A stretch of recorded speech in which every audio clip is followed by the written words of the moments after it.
O'n ni swyddfa Pafiliwn Bont, paratywodau gig hanner cant yn ei hanterth ar hyn o bryd. Efo fi yn y swyddfa, mae Mr Iwan Stanley, Mr Aled Ifan o gwmni Cacwn Cyf, a Llyr Bermo. Llyr ag Aled sy'n bennaf gyfrifol am ein pethau technegol ni. So mae pethau'n edrych hel? Eitha, yndi. Ie, ti'n edrych yn eitha cool, mae rai fi ddweud. Ar y funud, Ie? Mae'r gwallt na'n dechrau sticio fyny llai ebyn hyn. Sythu, de. Llyr, apus o bobeth? Dim yn mynd yr un edrych. Mae'n di'r...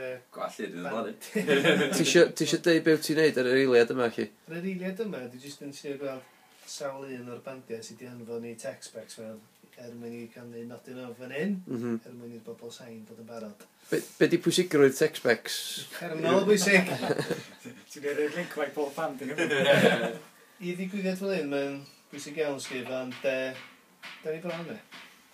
Da iawn, da iawn. Ac unrhyw neges i'r bandiau sydd heb yr tech specs nhw? Wel, eich fawr i. Diolch yn fawr iawn.